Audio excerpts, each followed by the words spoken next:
여러분 안녕하십니까? 마켓 시그널 시작합니다. 이주혜입니다. 조민재입니다. 네, 이 캐나다가 디지털세를 철회하면서 미국과의 무역 협상 막걸론이 더욱더 높아지고 있는 상황입니다. 그 가운데 S&P와 나스닥 지수 모두 또 최고치를 경신하는 모습을 보였는데요. 자, 이렇게 다양한 호재들 가운데에서 시장이 좋았지만 여전히 불확실성이 해소되지는 않은 상황입니다. 마감 협상 시한 종료를 앞두고 마지막 주에는 더욱더 부산해질 것으로 예상이 되고 있죠. 네, 맞습니다. 이 스콧 베센트 재무장관이 곧 이어서 이 무역 협상 소식이 쏟아질 것이다라고는 이야기를 했었지만 일본에 대해서 부담을 굉장히 강하게 가하는 그런 움직임도 나왔고요. 또 여전히 파월 의장에 대해서 날을 세우고 있는 그런 트럼프입니다. 어떻게 보셨을까요? 트럼프 대통령은 지금 파월과의 대치 상태가 계속되고 있는 상황입니다. 누가 이기느냐의 게임이 이제 다다르고 있는 그런 느낌까지 들 정도로 상당히 안 좋은 상황인데요. 금리 인하에 대한 기대감이 여전히 나오고 있는 상황이죠. 이 가운데 마감 증시부터 먼저 하나하나 살펴보면서 우리 시장 검토해 보도록 하겠습니다. 네, 가장 먼저 3대 지수 흐름 보도록 하겠습니다. 다우지수 0.63%, 나스닥은 0.47%, 그리고 S&P 500이 0.52% 상승으로 마감이 됐습니다. 이 S&P 500과 나스닥의 경우에는 오늘 또다시 이 사상 최고치를 경신을 해줬고요. 그 이면에는 미국과 캐나다의 협상이 재개된다는 소식에 이 장 초반부터 강한 상승 흐름 보여준 3대 지수였습니다. 자, 다우지수 역시 사상 최고치를 향해서 달려나가고 있는데요. 자, 장 초반만 하더라도 이 무역 협상 재개 소식에 상승 출발을 했었지만 장 중반 들어서는 약간의 관망세가 나왔습니다. 이 베센트 재무장관이 다음 주에 대규모의 무역 협상 결과가 나올 것이다. 긍정적인 말을 했었지만 이내 이 고용 보고서 발표를 앞두고 약간의 눈치 보기 장세가 이어졌고요. 또 오늘 나왔었던 이런 매크로 지표 같은 경우에도 그닥 좋지만은 않았습니다. 자세하게 한번 보도록 하겠습니다. 자, 그럼 밤사이에 시장의 돈들이 어떻게 흘러가는지 저희 히트맵을 통해서 한눈에 살펴보도록 하시죠. 이렇게 초록불이 켜진 경우에는 상승이고요. 빨간불이 켜진 경우에는 하락이다라고 생각을 하시면 편할 것 같습니다. 오늘도 이 군데군데 이 빅테크들이 초록불을 켰는데 주로 이제 이 컨슈머 일렉트로닉스, 이제 주로 소비재라든지 아니면 반도체, 소프트웨어 쪽이 파란불을 켰고요. 대신에 이 아마존과 이 통신 같은 경우에는 굉장히 약간 하락불이 나오는 그런 그런 모습이 보여졌습니다.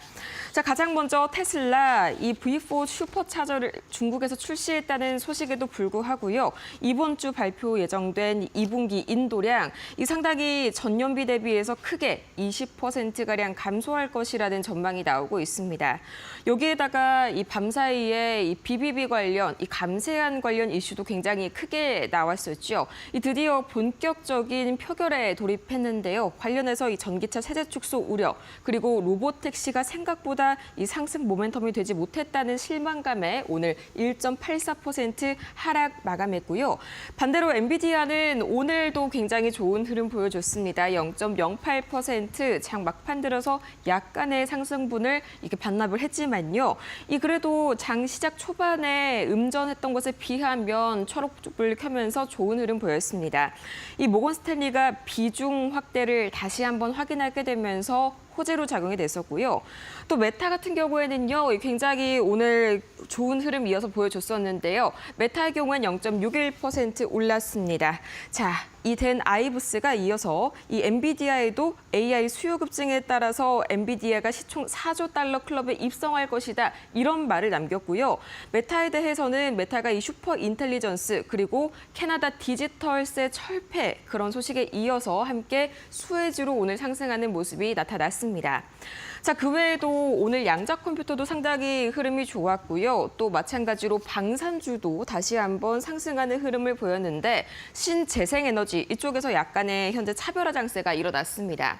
자, 우선 이 감세안에 따르면 기본적으로 신재생에너지는 눌려가는 게 맞는데요. 하락, 조정을 받는 게 맞는데 그중에서도 이 수입하는 것에 비해서 미국 내에서 제조를 하게 되는 이 신재생 에너지 기업들 같은 경우에는 상대적으로 좀 수혜를 입을 수 있다라는 전망이 부각이 되게 되면서 강세를 이례적으로 보였습니다. 자, 그럼 이런 분위기 속에 밤사이 매크로 지표들 어떻게 흘러갔을지 가장 먼저 국제 유가부터 만나보시죠. 자, 밤사이에 WTI 아직까지는 이 8월 들어서 오펙 플러스가 증산을 할 것이다. 아직 확정은 아니지만요. 현재 검토에 들어갈 것이다. 이런 전망이 우세합니다. 따라서 계속해서 이 역박권에서 머물고 있는 WTI 여전히 65달러 선에서 큰 변화는 없고요. 자, 이어서 10년물 국채금리와 달러 인덱스. 자, 달러 인덱스 같은 경우에는 3년 만에 최저치를 기록을 할 정도로 달러의 약세가 굉장히 장기화가 되고 있습니다. 우선 가장 첫 번째로 금리 인하 기대가 계속해서 커지고 있다는 점이 긍정적으로 좀 작용이 됐는데요. 첫 번째, 트럼프 대통령이 파월에게 서한을 보냈습니다. 직접 손편지를 보냈는데 역시나 내용은 금리 인하를 빨리 시켜라. 우리는 1%까지 금리를 인하시켜야 한다. 이런 내용이 줄을 이뤘고요.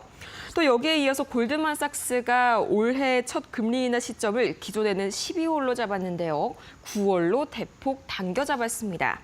자, 여기에 이어서 트럼프 대통령이 계속해서 관련 발언들을 좀 보여줬는데 차기 연준 의장 후보에 금리 인하를 빨리 할 수 있는 사람을 안 치겠다. 또 스콧 베세트 재무장관 역시도 계속해서 이 차기 의장 후보를 물색하고 있다. 이런 발언들을 이어가게 되면서 10년물 국채 계속해서 낮아지는 흐름 보였고요. 달러 인덱스도 어느덧 96 중반선까지 내려왔습니다. 자, 오늘의 경제 지표는 이렇게 영향이 크게 미치진 않았는데요. 이 시카고 여는 PMI가 나왔습니다. 이 제조업인데요.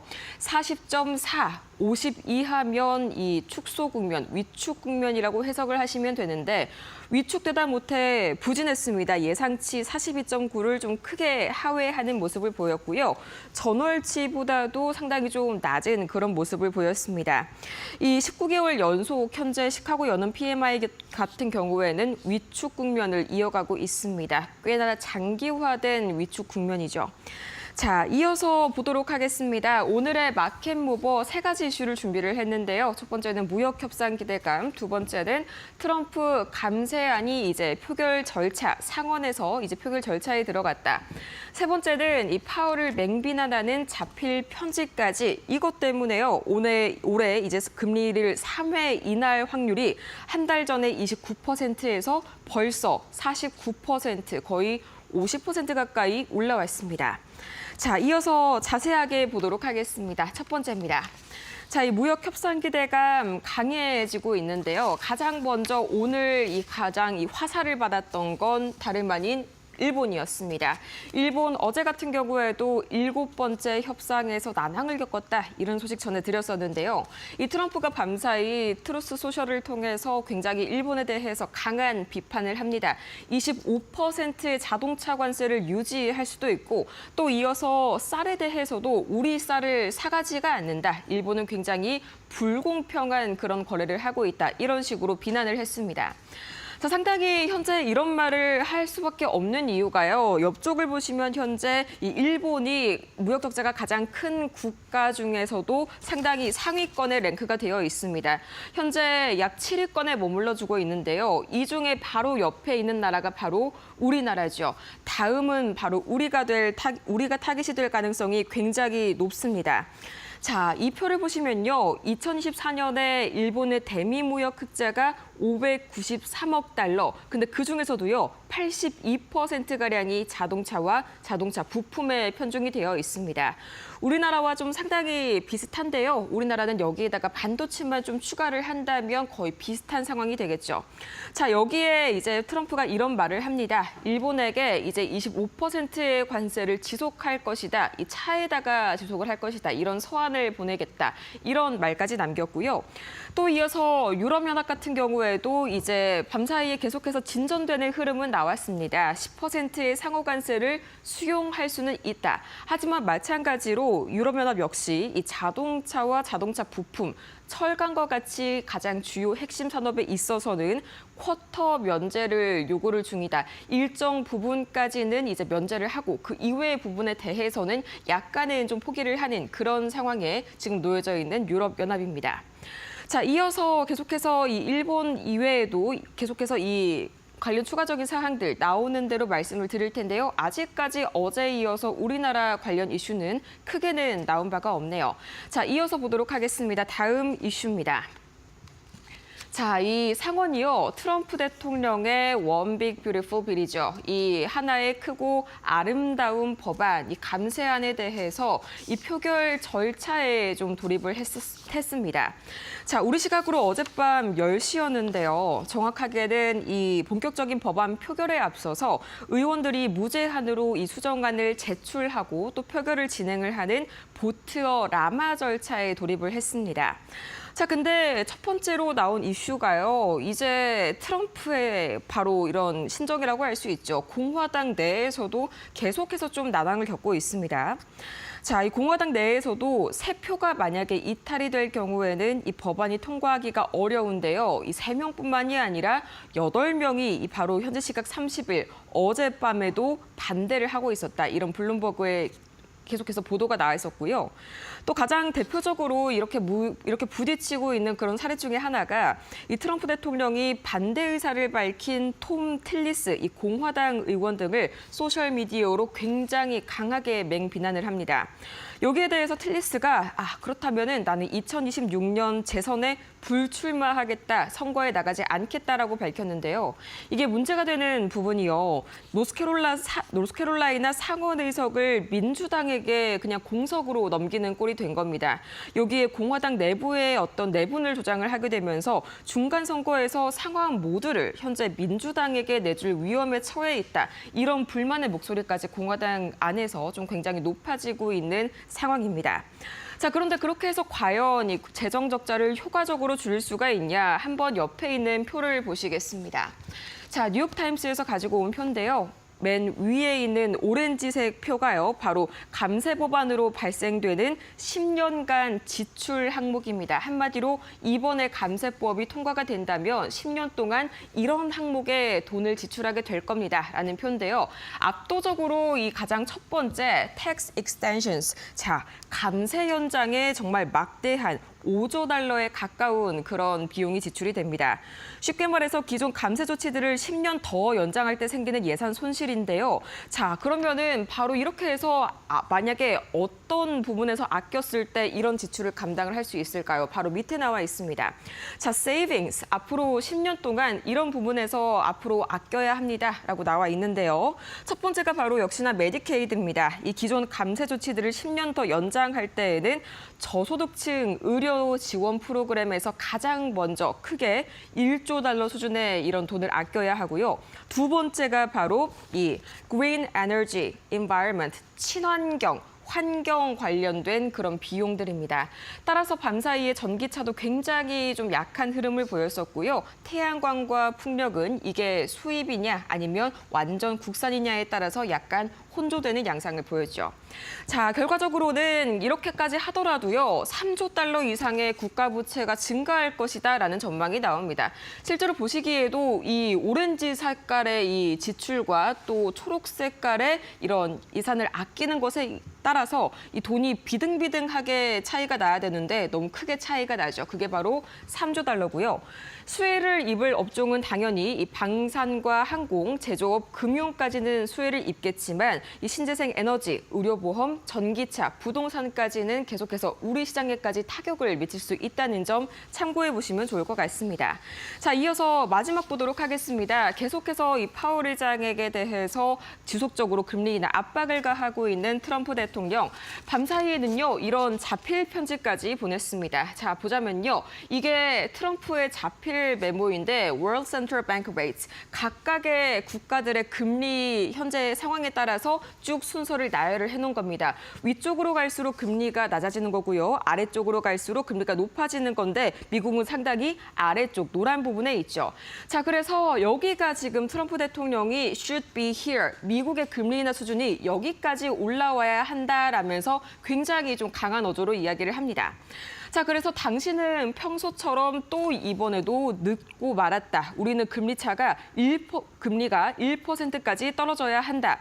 또 이어서 베센트 재무장관까지 향후 몇 주 또는 몇 달 내에 파월 의장의 후임자 작업을 진행할 것이다. 이 앞으로는 달러가 약세를 보여도 그냥 그대로 진행을 하자. 우리는 교체를 반드시 해야겠다라면서 금리 조기 인하에 대한 그런 의지를 강력하게 드러내고 있습니다.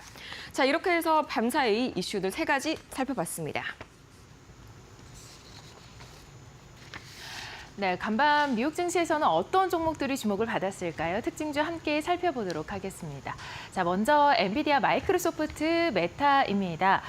전체적으로 지금 모멘텀이 같다라고 보시면 됩니다. 바로 AI 훈풍인데요. 일단 먼저 엔비디아 살펴보도록 하겠습니다. 중국에서 AI 전문가를 영입을 하고 있습니다. 지금 이 AI 인재를 채용할 것에 총력을 가하고 있는 M7의 모습이 최근에 강하게 보이고 있습니다. 중국 AI 전문가 영입이 뿐만 아니라 4조 달러 돌파 전망이 되고 있는데 댄 아이브스 웨드부시 증권 글로벌 리서치 총괄은 AI 혁명의 대표 주자인 엔비디아와 더불어서 이 마이크로소프트 같은 경우에 가장 먼저 시총 4조 달러에 도달을 할 것이다라고 전망을 내놓았습니다. 향후 18개월 이내에는 시총이 5조 달러에 미칠 것이다라고 본격화될 것을 전망하기도 했습니다. 더불어서 마이크로소프트도 0.30%의 상승을 보이면서 인공지능 수익화 확대로 주가를 견인할 것이다라는 긍정적인 분석이 나왔습니다. 713달러에서 726달러까지 목표 주가를 상향하는 리포트까지 제시가 됐고요. 자, 메타도 보겠습니다. 메타가 장중에 사상 최고가를 경신을 했습니다. 지난 2월 이후로 다시금 최고치 경신을 한 건데요. 인재 영입에 대한 현재 모멘텀이 상당히 강합니다. 그만큼 AI 슈퍼지능 조직을 신설할 것으로 지금 기대감을 높이고 있는 상황인데 벌써부터 알렉산더 왕, 네트 프리드먼 그리고 나니엘 그로스 같은 경우에는 메타에 지금 합류를 한 상황입니다.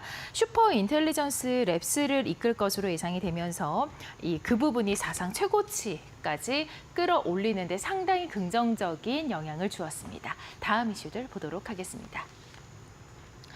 기술주 조금 더 살펴보겠습니다. 일단 테슬라 같은 경우에는 전기차 이 세금 공제 속의 우려에 대한 우려감이 있습니다.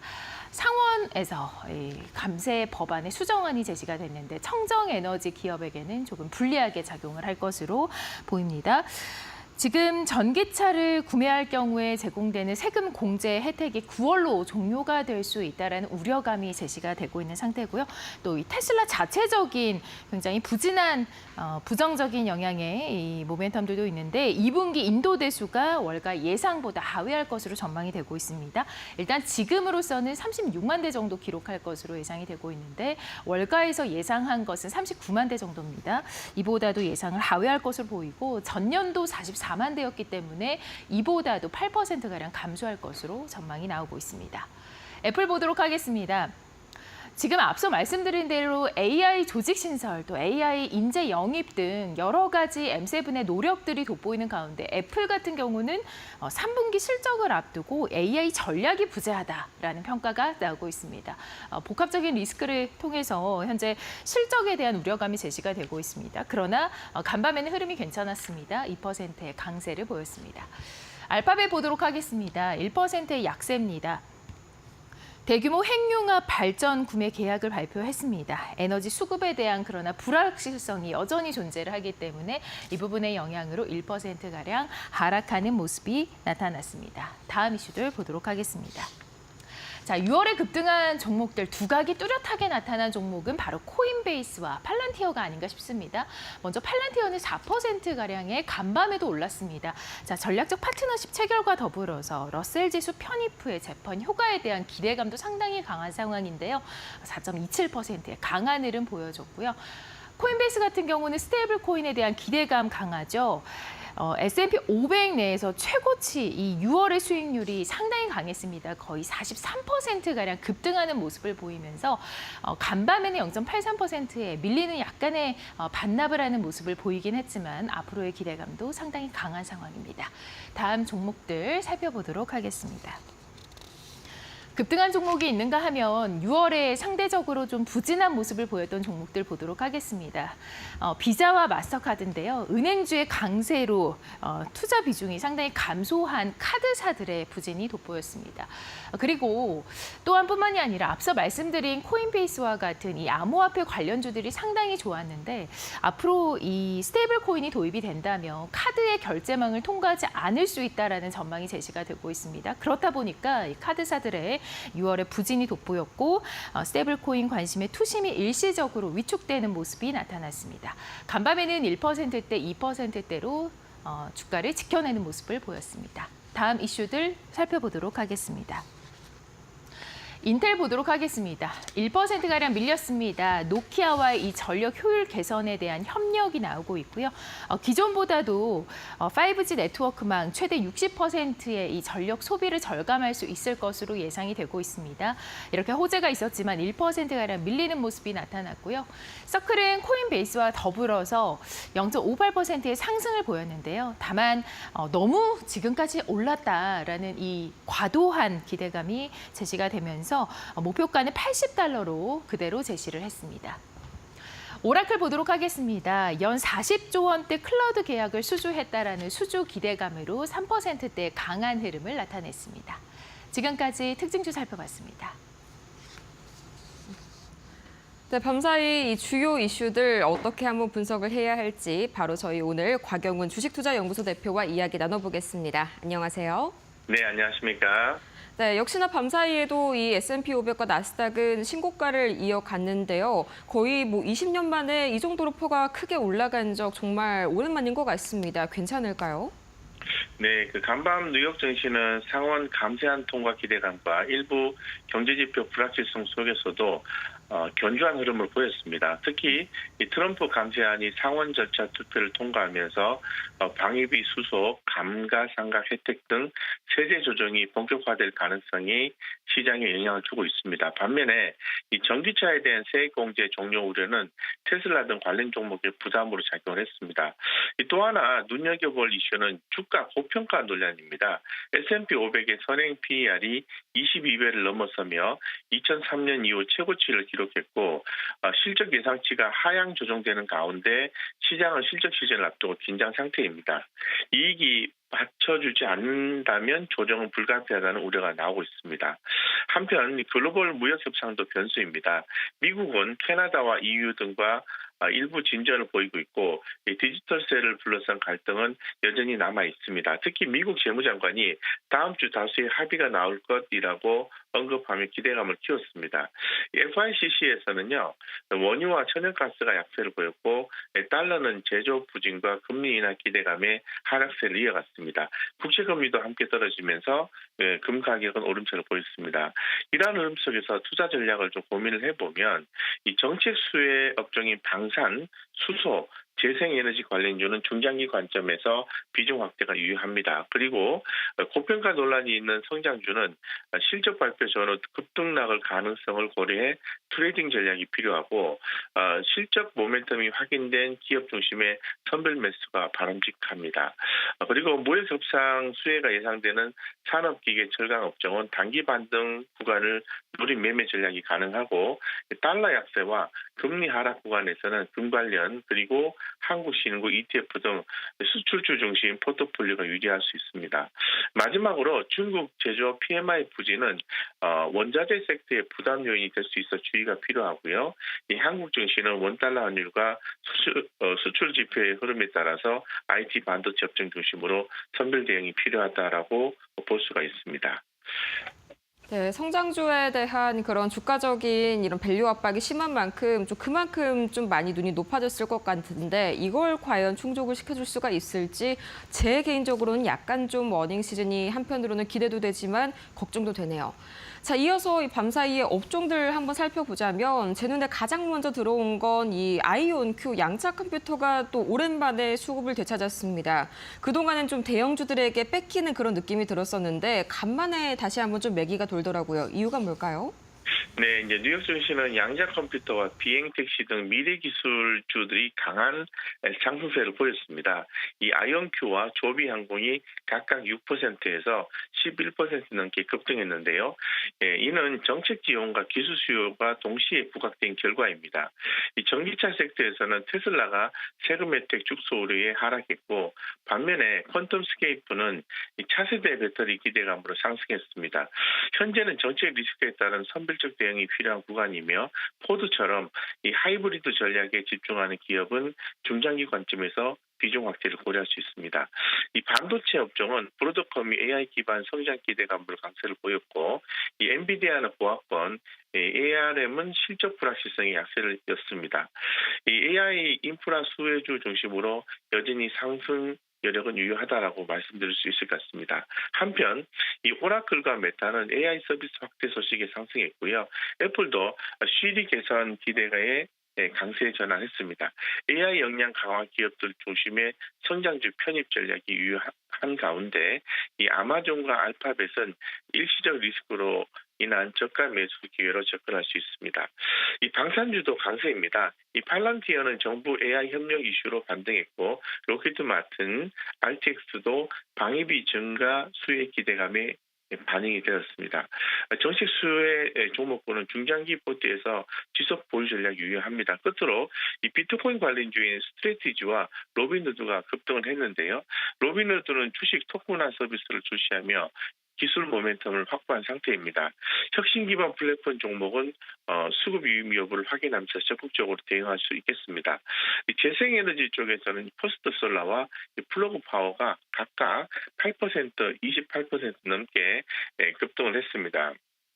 상원의 감세안이 수수산업에 긍정적 영향을 주며 정책 기대감이 반영된 흐름입니다. 이 수익 관점에서 하반기까지 보유 전략 유효하겠습니다. 종합적으로 말씀을 드리면 시장은 AI 정책 실적에 따라서 업종별 차별화가 뚜렷해지는 구간입니다. 미래 기술주, 정책 수혜주 중심의 선별 매매 전략 대응으로 하시면 좋을 것 같습니다. 네, 특히나 저 같은 경우에는 이 재생 에너지 쪽이 좀 상원 개정안이 하원에 비해서는 더 압박이 되는 그런 부분으로 변했음에도 불구하고 이런 식으로 또 종목별 차별화가 나타났다는 점이 좀 참 독특한 것 같습니다. 앞으로도 관련해서 대응을 좀 선별적으로 해야겠다, 이런 전략을 좀 세워보시면 좋을 것 같고요. 오늘 우리 증시에 미칠 영향도 한번 생각을 해봐야겠죠. 이 외인 수급이 이제 완전히 좀 매도로 돌아선 것 같습니다. 그럼에도 불구하고 예탁금은 거의 70조 원 가까이 이렇게 올라왔는데 관련해서 전략들을 좀 어떤 식으로 방향성 짜보면 괜찮을까요? 네, 미국 증시는 말씀드린 것처럼 상원 감세안 통과 기대, 무역 협상 진전, 애플의 상승 전환 등에 힘입어서 전방적으로 상승막을 했습니다. 하지만 S&P 500의 고평가 논란과 다가오는 실적 시즌을 앞둔 경계심이 맞물리면서 투자 심리는 관망에 가까운 양상입니다. 국내 증시는 6월을 마무리하며 수급 선별 장세 가 이어졌습니다. 이 코스피는 반등에 성공했지만 이 코스닥은 대형주 부진 속 상대적 약세를 보였습니다. 특히 외국인은 전기전자 기계 업종 중심의 순매도를 이어갔고, 기관은 실적 기대 종목과 전력 방산 금융 등 정책 수혜 업종에 집중 매수하는 모습이었습니다. 금일 시장은 미국발 훈풍의 긍정적인 출발이 예상되지만 7월 초 예정된 미국 고용지표 발표와 트럼프 리스크 등 대외 변수에 따라 상승 달리가 제한될 수 있습니다. 투자 전략은 한 세 가지로 제안을 해드리겠습니다. 첫째는 정책 수혜주에 주목해야 된다. HD 현대일렉트릭, LIG 넥스원, 삼성중공업 등 전력 방산 조선주는 글로벌 수요와 정책 모멘텀이 겹치는 구간으로 조정 시 비중 확대 전략이 유효합니다. 두 번째는 AI 및 반도체는 분할 매수 전략이 적절합니다. 삼성전자, SK하이닉스, 이수페타시스는 실적 불확실성을 반영해 단기 조정이 있을 수도 있겠지만 이 구조적 성장 동력의 뚜렷한 만큼 중장기 시각 유지가 필요합니다. 세 번째는 이제 수급 주도 종목에 대한 모니터링을 강화해야 된다라고 말씀드리겠습니다. 실리콘2, 메디톡스처럼 외국인과 기관이 동시에 유입되는 종목은 단기 모멘텀이 강한 구간으로 스윙 트레이딩 전략도 유효합니다. 결론적으로 7월은 매물 소화와 이벤트 대응 구간입니다. 정책 방향성과 수급 주체의 변화에 따라 성장성과 안정성을 균형 있게 담은 유연한 포트폴리오 대응이 중요하다라고 말씀드리겠습니다. 네, 특히나 이 정책 수혜주는 우리와 미국이 현재 공통적으로 계속해서 쏟아지고 있는 이슈들이 많기 때문에 말씀 주신 방산과 조선전력 반드시 한번 체크를 해보셔야겠고요. 수급적인 측면에서는 현재 외인이 완전히 좀 방향을 튼 모습 잠시 나오고 있습니다. 관련해서 중장기적으로 계속해서 이슈 트래킹 해보셔야겠습니다. 자, 이렇게 해서 오늘 곽영훈 주식투자연구소 대표와 함께 이야기 나눠봤습니다. 좋은 말씀 고맙습니다. 네, 감사합니다. 네, 이렇게 오늘 뉴욕 증시 마감 상황 짚어봤습니다.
네, 머스노 5 시작하겠습니다. 오늘도 주요 5개 이슈를 준비를 했는데요. 먼저 첫 번째 이슈 함께 보시죠. 자, 도널드 트럼프 행정부의 이 상호관세 유예 기한의 종료가 일주일을 앞두고 있습니다. 자, 스콧 베센트 재무장관은 성실히 협상해온 국가들도 결과를 내지 못할 경우에 관세율을 일방 적용받을 수 있다라고 밝혔는데요. 지난 27일 주요국과의 이 무역 협상에서 9월 1일까지 이 부분을 마무리할 수 있을 것으로 본다면서 상호관세 유예에 무게를 둔 것과는 다소 달라진 뉘앙스입니다. 그동안 선의로 협상하는 국가들을 우대하겠다라는 메시지를 지속해서 발신했던 것과도 구분이 되는데요. 스콧 베센트 재무장관은 7월 8일까지인 상호관세 유예 조치가 만료되면 일부 국가에 지난 4월 초 발표한 고율 관세를 다시 부과할 수 있다라고 현지 시간 30일 밝혔는데요. 베센트 장관은 블룸버그와의 인터뷰에서 선의로 협상에 임하는 국가들도 있지만 그들이 완강한 태도를 보여서 우리가 협상을 타결하지 못할 경우 4월 2일 수준으로 다시 돌아갈 수 있다며 그런 일이 일어나지 않기를 바란다고 말했습니다. 무역 협상이 성실하게 임하더라도 상호관세 유예 만료 시한 내 합의에 도달하지 못할 경우 앞서 발표된 이 국가별 상호관세를 피하지 못할 수 있다라는 경고입니다. 상호관세 유예 기한 만료가 다가오면서 협상국들에 대한 압박을 가중시키는 발언이 나온 가운데 베센트 장관은 만료 이전에 18개 주요국들과 무역 합의가 나올 수 있냐는 질문에 마지막 주로 갈수록 압박이 커지면서 급격한 움직임이 몰아칠 것이다라면서 기대감을 드러냈습니다. 베센트 장관은 지난 27일까지만 해도 이 협상이 잘 마무리되기를 희망한다고 말하면서 연장 가능성을 시사했습니다. 트럼프 대통령이 상호관세 유예 연장은 없을 것이란 입장을 내비치면서 한층 신중한 태도로 선회를 했는데요. 트럼프 대통령 또한 폭스뉴스와의 인터뷰에서 이런 관세 유예 연장 가능성과 관련된 질문에 필요 없을 것 같다. 우리가 할 일은 9일 이전에 모든 국가에 서한을 보내는 것이라고 답했습니다. 그러면서 관세율에 대해선 25%, 35%, 50% 또는 10%가 될 수 있다고 말했습니다.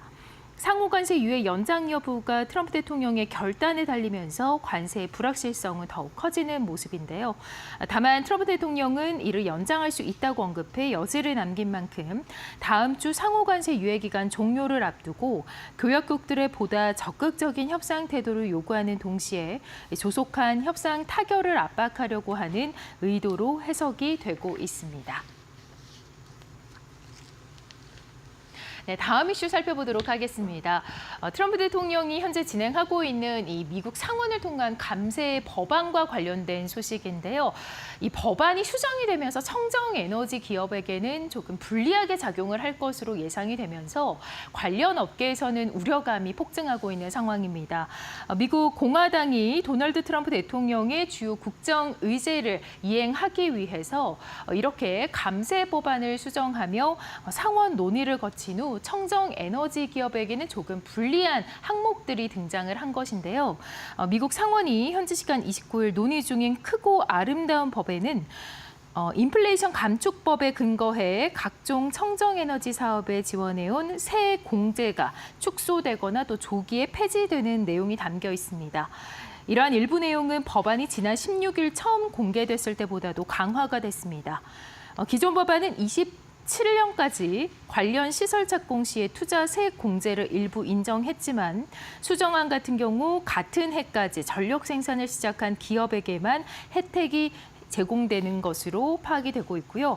특히 태양광과 풍력으로 전력을 생산하는 기업은 여건이 크게 악화할 것으로 보입니다.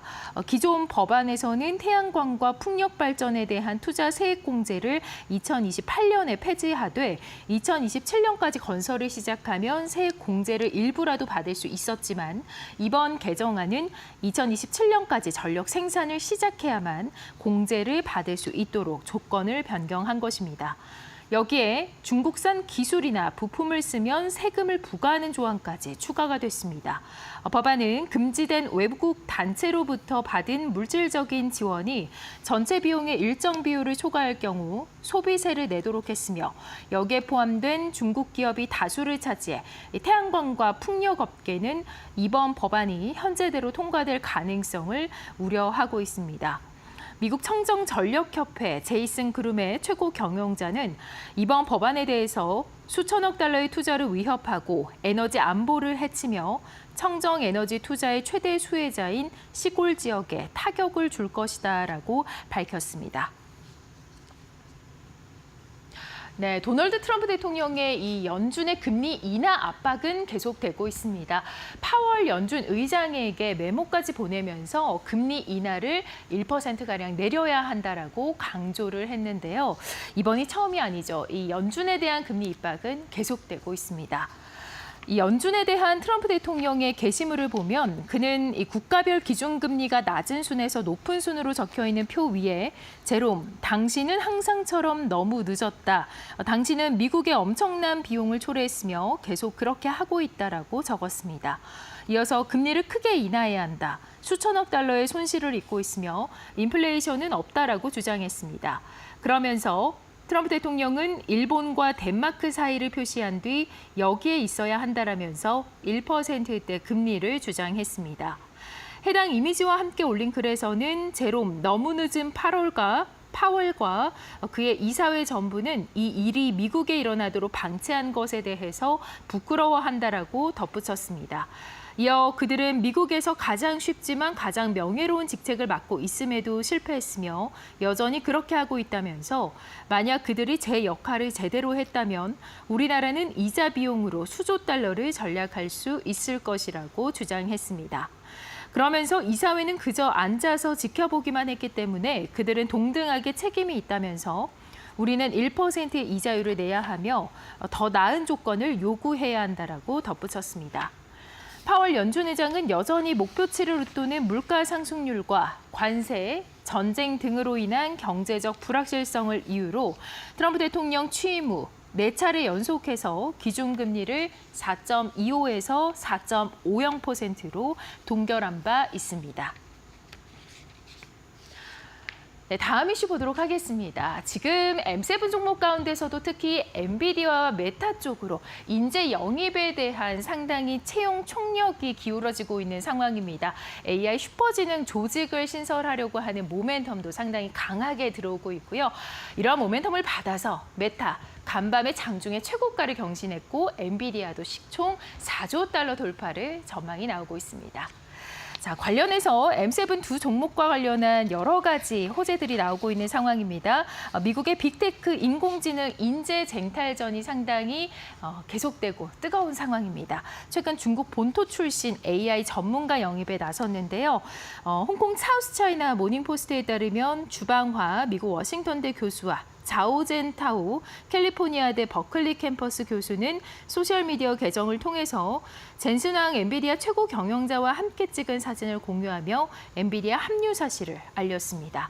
주 교수는 기업용 AI 에이전트를 담당하는 네모트론 팀의 주임 연구원을 맡게 됐다고 했고, 자오 교수는 이 범용 인공지능과 초인공지능의 경계를 확장하는 데 기여하기 위해서 엔비디아에 합류했다고 밝혔습니다. 두 사람 모두 중국 칭화대를 졸업한 뒤 미국에서 박사학위를 받았고 2023년부터 해서 올해 6월까지 미국 캘리포니아주 팔로알토에서 넥서스 플로 AI라는 업체를 공동 설립 운영했습니다. 중국의 AI 스타 전문가를 영입하는 미국 기업은 엔비디아뿐만이 아닙니다. 미국 MIT에서 전기공학 컴퓨터과학부 교수를 맡았던 허카이밍은 최근 구글의 AI 연구 기업인 딥마인드 합류를 제안받았습니다. 허카이밍은 칭화대와 홍콩 중문대를 졸업했고 컴퓨터 비전과 딥러닝 분야에서 세계적으로 인정받는 학자입니다.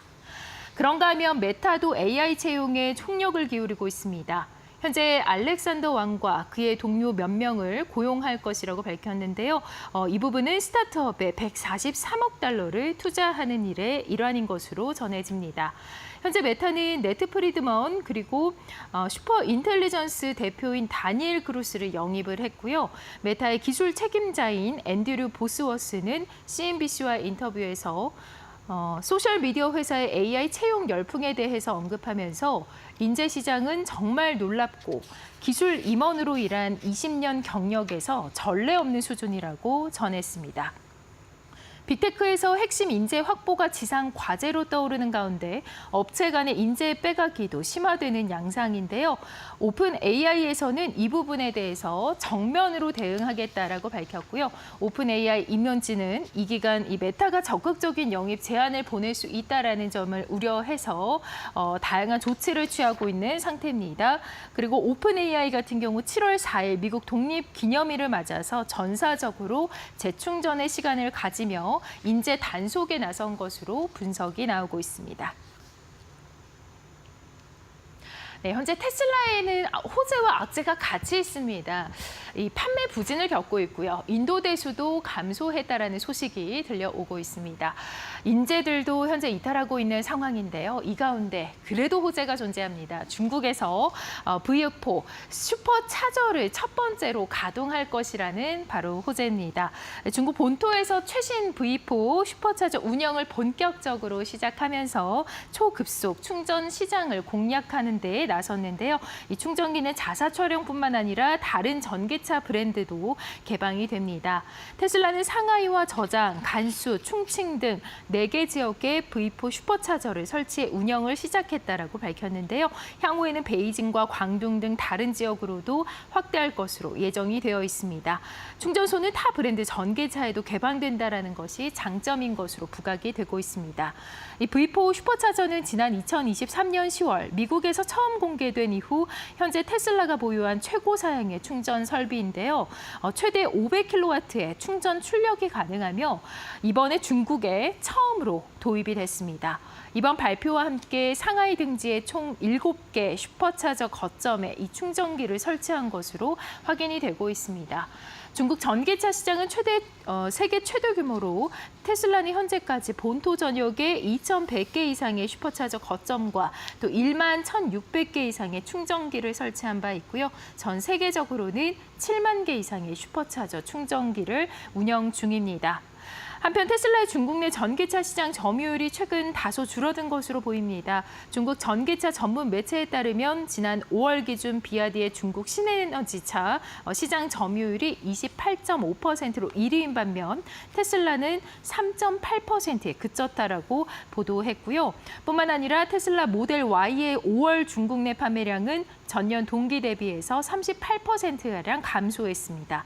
같은 기간에 테슬라 전체 소매 판매량도 지지율도 30%가량 감소하면서 38,588대에 달하는 것으로 들리고 있습니다. 네, 지금까지 머스트노5 살펴봤습니다.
안녕하세요. 메리토크 신입수업입니다.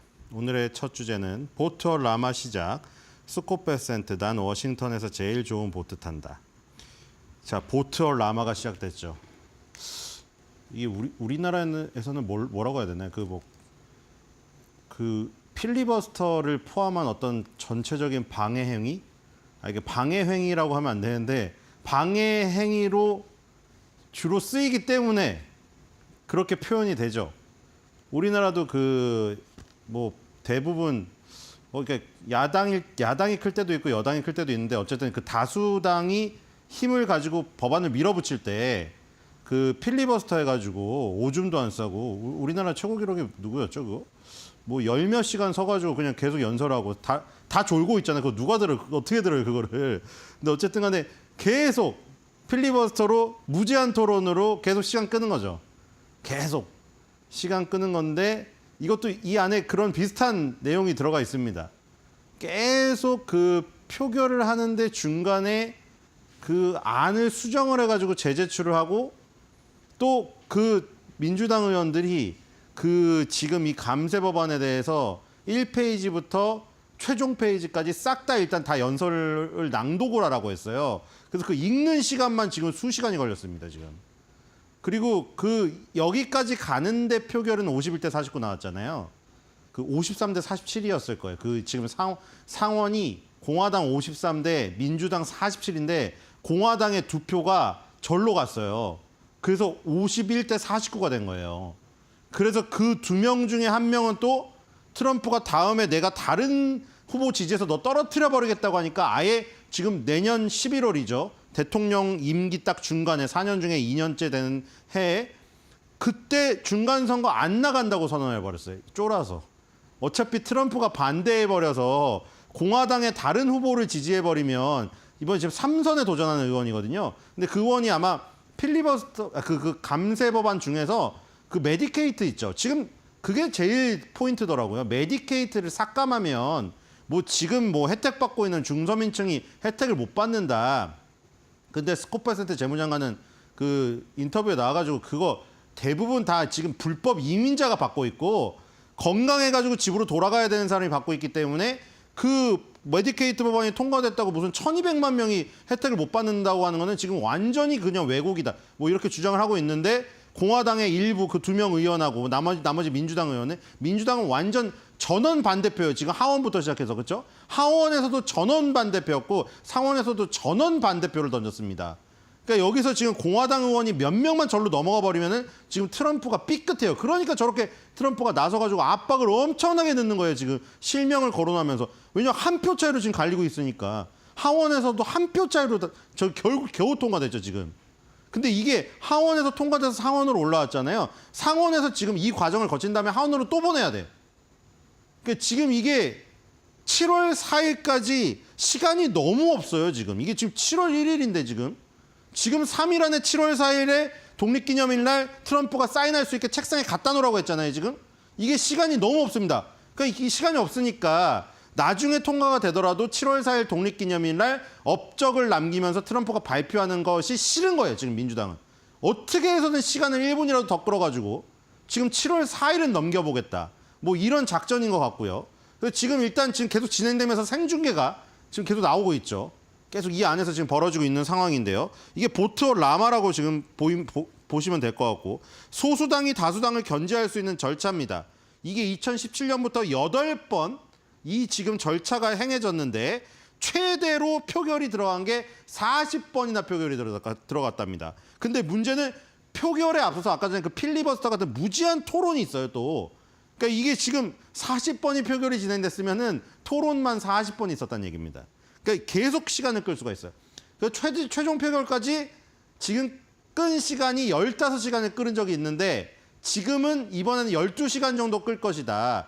그 12시간 안에 되면은 이게 다시 이제 하원으로 가서 또 통과가 되면 이제 트럼프가 7월 4일 날 사인을 할 수가 있게 돼요.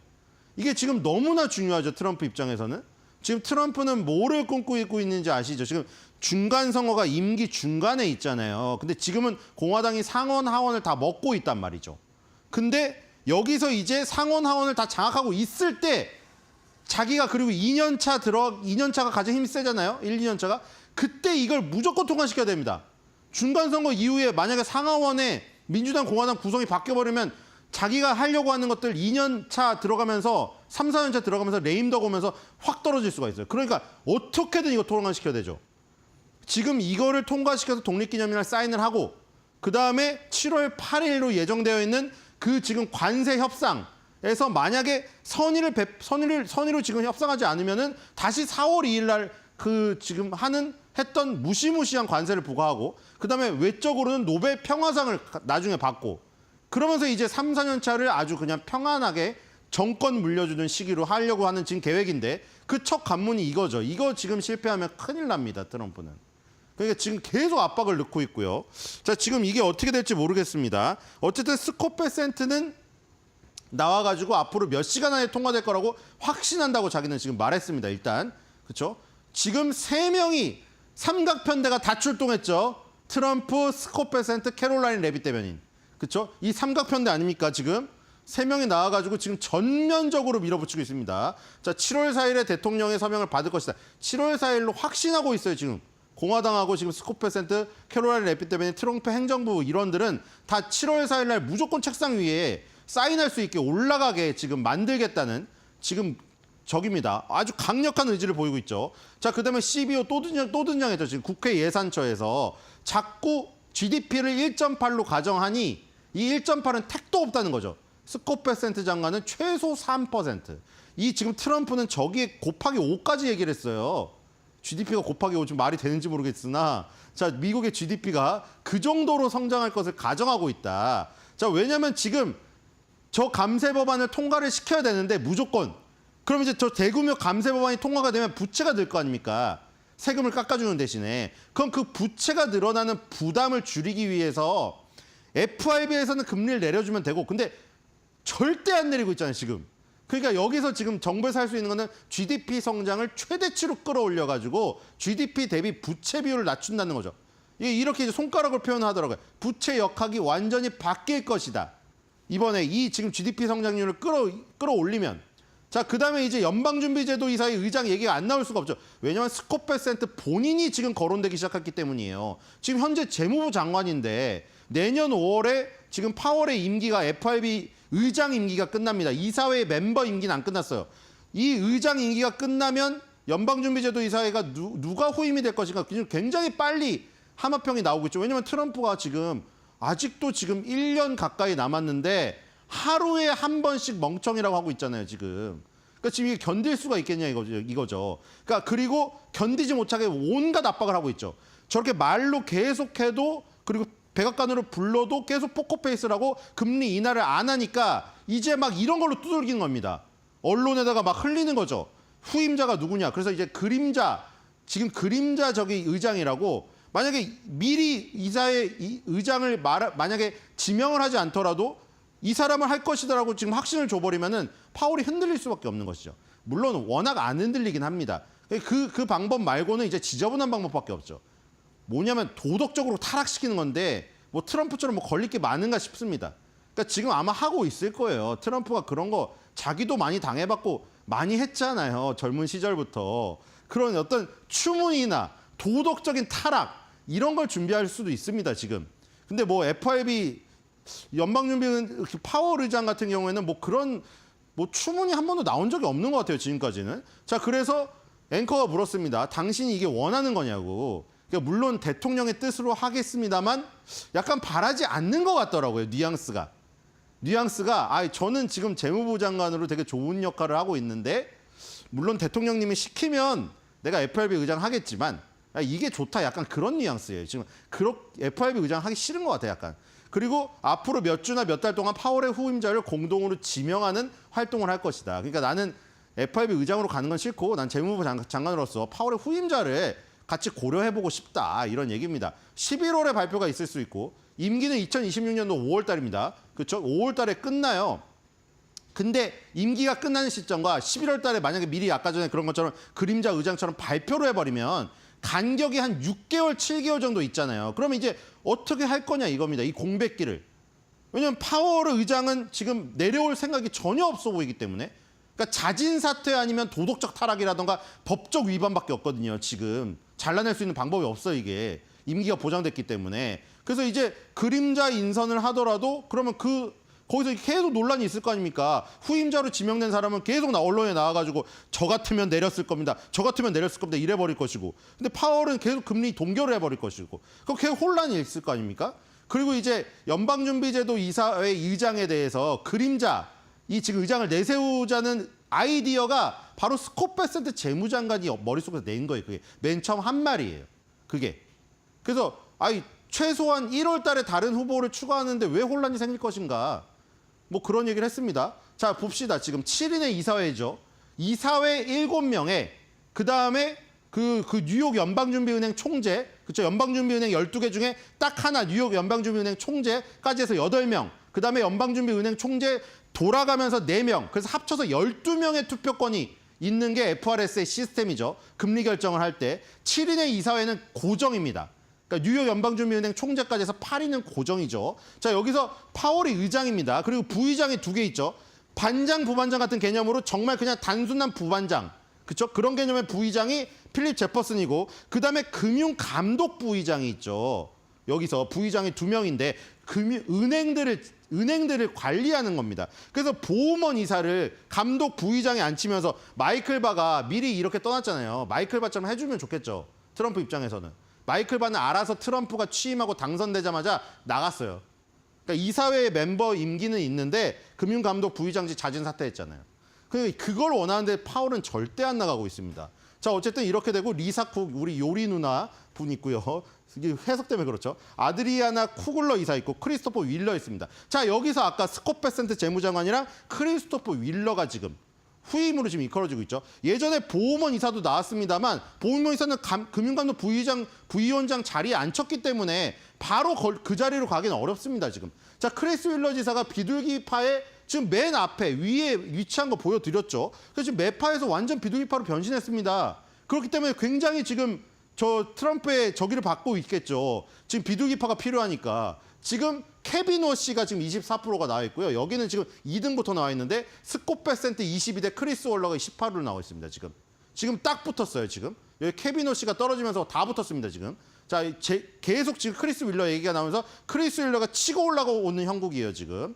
자, 그리고 연준이 잘못하는 거는 발밑만 보다 보니까 앞을 못 보고 자빠진다는 거예요. 발밑만 보다 보니까 멀리 보고 금리 인하를 해야 하고 더 나중에 인플레이션이 있으면 그때 인상을 하면 되는데 발밑만 보고 있다. 이런 얘기고요. 2020년에 큰 실수를 했다고 합니다. 자, 그리고 7월 9일 날 또 중요한 거 있죠. 7월 4일 날 감세 법안이 통과되면 이제 그 다음 문제는 뭡니까? 7월 9일 날 관세 그 마감 시간이 다가오지 않습니까? 이때까지 선의로 들어오지 않으면 우리는 4월 2일 날 그 등장했던 무시무시한 감세 숫자를 다시 제시할 수 있다고 하는 겁니다. 그리고 아까 말한 건 워싱턴 DC에서 좋은 직책을 맡고 있다는 것이고요. 적자를 GDP로 줄일 것이라는 거죠. GDP 대비 부채 비율, 이거를 내려버리겠다는 것이죠. 자, 그리고 트럼프, 제롬 파월 연준 의장에게 쓴 편지입니다. 자, 이제 캐롤라인 레빗 대변이 나왔죠. 그래서 뭐 쭉 우리 지금까지 한 일 합니다. 이스라엘과 이란 간이 휴전 중재했고요. 그다음에 동맹국들이 GDP의 5%를 내도록 스페인만 반대하고 어쨌든 나토의 합의를 이끌어냈죠. 32개국에. 자, 그래서 주식시장은 급등하고 있고 S&P 500과 나스닥은 역사상 최고치를 기록했다. 자, 이런 말이 지금 해줄 수밖에 없는 상황이죠. 지금 주가가 좋으니까요. 자, 제롬 파월에게 드디어 자필 편지를 쓰기 시작했습니다. 자, 연인들끼리도 쓰지 않는 자필 편지를 쓰고 있죠. 자, 봅시다. 자, 여기 진짜 자필. 트럼프는 지금 바이든한테 계속 자동 펜으로 써서 막 그 무효라고 하잖아요. 모두 자필 서명을 합니다. 자, 그래서 여러 나라의 이자율인데 34위 다음에 미국이 35위에 있더라고요. 그렇죠? 그래서 왜 이렇게 잘 나가는 나라의 35위에다가 지금 나왔냐? 우리 한국도 나와요. 그러니까 원래 이게 비이상적인 상황이죠. 여러분 생각해 보세요. 저축은행에서 3% 주는데 여러분들 국민은행, 우리은행에서 5% 줘요. 그럼 누가 어디로 가겠어요? 당연히 국민은행, 우리은행이 신뢰도가 높은데 저축은행이 3% 주면 누가 갑니까? 저축은행은 몇 프로 정도 줘야 되겠습니까? 7, 8%, 10% 줘야 저축은행 그나마 가죠. 근데 지금 반대로 돼 있다는 거 아닙니까? 캐롤라인 레빗 대변인 얘기는. 한국이 어떻게 더 낫냐 이거죠. 미국이 더 잘 나가는데. 자, 그래서 이거 나라 이름 덱인 줄 알았어요. 나라 이름은 다 되고요. 그래서 가장 뜨겁고 강력한 경제 중 하나인 미국보다 낮은 이자율을 지불하는 나라가 무려 34개국이다. 말이 안 된다는 거죠. 그렇죠? 말이 안 돼. 그리고 제롬 당신은 너무 늦었습니다. 이렇게 하고요. 그런데도 지금 폴리마켓에서는 7월 달에 금리 결정을 동결할 것이다. 의견이 80%입니다. 후폭풍이 지금 있을 것 같은데. 자, 후임자를 지명할 것인가? 대통령보다는 앞서 나가지 않겠다고 말을 했고요. 자, 마지막 자입니다. 여기 확대해 보니까요. 이런 게 있더라고요. 여기 쌍따옴표 해가지고 too late. 또 이거 강조해서 쌍따옴표로 too late. 자, 그다음에 수천억 달러의 손실을 나오고 있다. 이렇게 나오고요. 맨 마지막 단어 있죠. no inflation. 이게 트럼프의 발작 버튼입니다. 그렇죠? 인플레이션의 발작 버튼이에요. 자, 그래서 지금 이 모든 흑막의 대장은 누구인 것 같습니까? 당연히 트럼프 대통령이겠죠. 만약에 트럼프 대통령이 이 오징어 게임에 참가하여 제롬 파월 참가자를 만났다면은 바로 이 말을 하지 않았을까요? 연준어 게임 참가 번호 001 제롬 파월 탈락.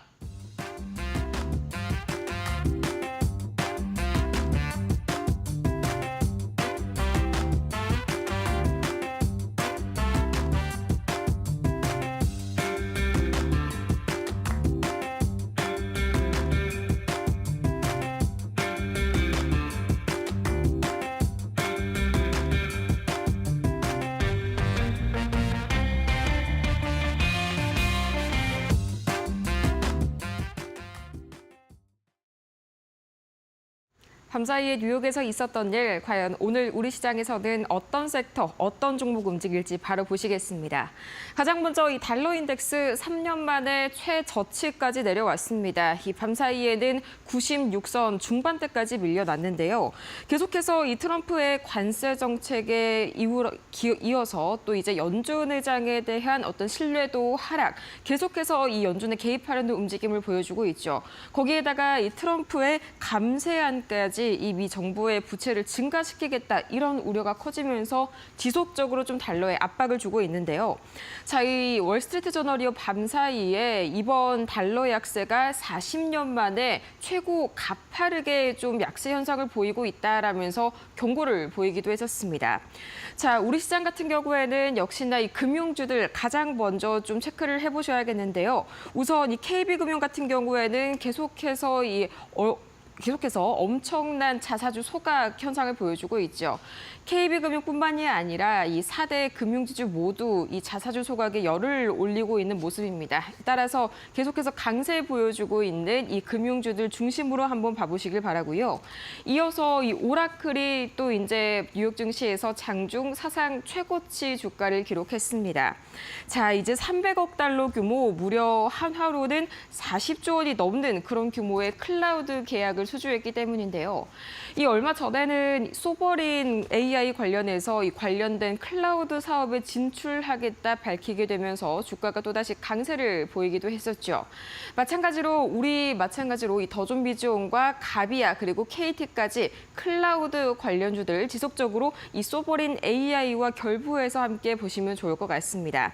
자, 이어서 메타도 보도록 하겠습니다. 이 메타가요, 사람을 뛰어넘는 초지능이죠. 이 이 슈퍼 인텔리전스를 개발을 하기 위해서 AI 그룹을 개편을 하겠다 이런 소식을 밝혔는데요. 자, 여기를 위해서 메타 슈퍼 인텔리전스 랩이라는 연구소를 신설을 하고요.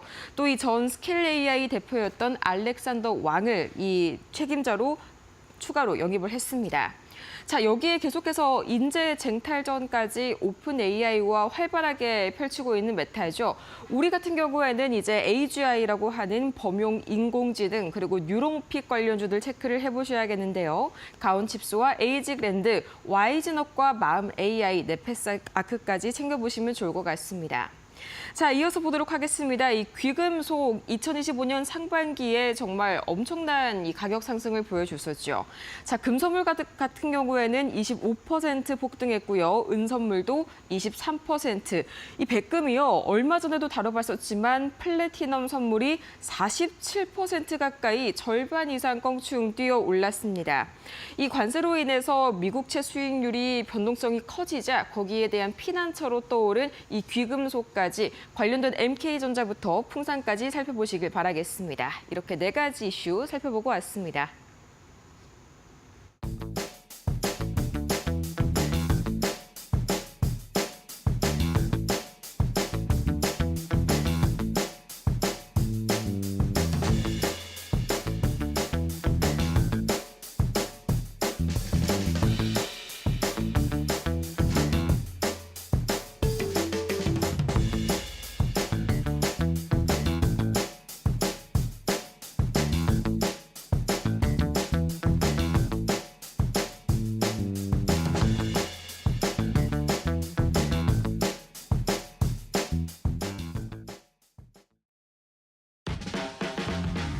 네, 여러분 편하게 쉬셨습니까? 열대야 좀 있죠. 조금 잠 설치신 분들 많으실 것 같습니다. 드디어 7월 1일 7월 시작이고요. 이제 하반기 시작이 됐습니다. 참 세월 빠릅니다. 자, 오늘 이데일리 신문에 나온 기사들 또 한번 브리핑을 시작을 해볼까요? 오늘은 증권면에 있는 기사들 아무래도 하반기가 시작되고 또 새 달이 시작되니까 증권면에 있는 기사들 중심으로 좀 여러분들이 좀 관심 있으셔야 할 만한 내용들 살펴보겠습니다. 상반기를 좀 정리를 해보죠. 표 바로 보시죠. 뭐 아주 심플합니다. 이게 이제 ETF를 가지고 이제 상반기 어느 섹터가 좋았는지 사실 섹터의 수익률을 평가하기에는 뭐 ETF만한 게 없죠. 보시죠. 1위가 방산. 157% 상반기 올랐습니다. 이게 사실 말이 되는 수익률은 아닙니다. 정상적인 수익률이 아닌 거죠. 일반적으로 생각했을 때 거의 뭐 한 3, 4년치가 쌓여야 될 수익률이 지금 올 상반기 6개월 동안에 나왔습니다. 하나자산운용거죠. 그다음에 타이거 이제 미래자산운용거, 이건 K방산 우주 합친 거. 이것도 154% 거의 유사합니다. 그다음에 이제 또 하나자산운용의 플러스 하나그룹주 120% 가까이, 그다음에 신한자산운용 솔의 K방산도 118%, 그다음에 마지막으로 NH의 하나로 원자력 셀렉트 원전. 그러니까 방하고 산이죠. 원하고 방이죠. 원하고 방. 조선만 좀 빠져 있고 원하고 방. 그러니까 우리가 상반기에 주도 섹터라고 했었던 조방원 중에서 일단 ETF 수익률만 놓고 보면 원자력하고 방산 이게 가장 셌고요. 방산이 뭐 압도적으로 셌습니다. 근데 잘 아시는 것처럼 최근의 분위기는 또 방산이 좀 주춤하고 조선 조금 올라가는 것 같고 원전은 여전히 계속 좋고 이런 분위기이긴 합니다. 이제 이게 이제 7월 이제 하반기 초반에 이제 어떻게 갈지 이제 봐야 되는 거죠. 근데 제목에서 보시는 것처럼 하반기에도 조방원 천하, 그러니까 하반기에도 조선과 방산, 원자력 이 세 섹터가 여전히 주도적 역할을 할 것이다. 이렇게 좀 예상을 좀 하고 있는 겁니다. 그 이유는 뭐 여러분들 잘 동의하시고 여러분들 잘 아시겠지만 심플하죠. 뭐 실적이 좋으니까요. 그렇게 계속해서 모멘텀이 나오고 있는 거고요. 조선은 여전히 미국 쪽, 이제 이번에 이제 미국발 이제 LNG 쪽, 또 미국발 MRO라고보다는 MRO는 좀 사실 일부고 결국은 이제 미국이 좀 미 해군이 중국의 해군력을 따라가기 위해서는 누군가가 선박을 만들어줘야 된다, 건조를 해줘야 된다.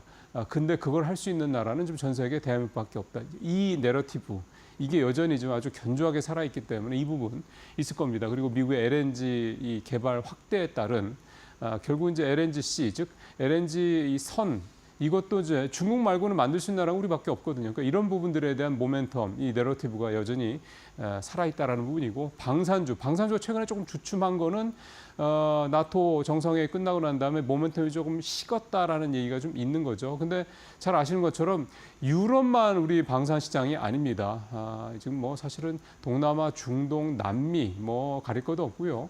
특히 이제 이 항공 훈련기죠. FA-52 훈련기. 요거는 또 미국에서도 또 대량으로 만약 한다 그러면 미국은 대수가 다르더군요. 뭐 한 500대 이렇게 얘기가 나오던데 만약 이게 된다 그러면 또 이게 또 K 방산에는 또 엄청난 또 매출 증대 효과가 올 수 있는 거기 때문에 이게 있고요.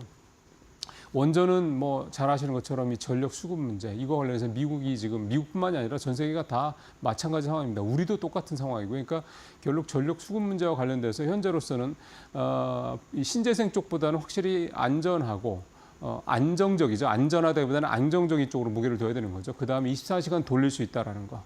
이 부분 때문에 원전에 대한 가능성이 높고 또 원전도 대형 원전뿐만 아니라 이제는 SMR 아직은 실용화되지는 않았습니다. SMR에 대한 이슈가 살아있기 때문에 원전도 역시 여전히 강하고 그러니까 이 조방원의 이 세 섹터가 여전히 하반기에도 주도주로서의 내러티브를 유지할 수 있다라는 이 기대감 이게 현재 하반기에도 주도주로서의 어떤 그 기대감 여전하다의 좀 백그라운드 스토리가 좀 되겠습니다. 뭐 하반기도 이 정도까지 수익률이 나오지는 않더라도요. 어쨌든 하반기에도 조방원은 크게 문제가 생기지는 않을 것이다라는 게 전반적인 분위기인 것 같습니다. 자, 두 번째.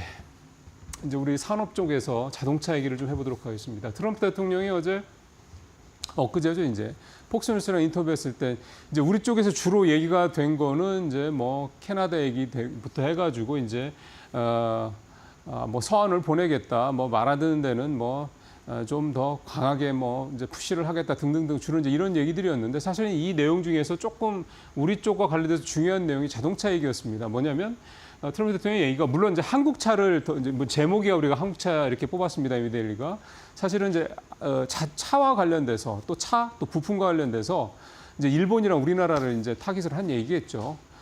관세 지금 25% 부과하고 있는 거 그거 변동 없을 거야라는 얘기를 했다라는 거죠. 이제 이게 시사하는 바를 다룬 내용이 좀 되겠습니다.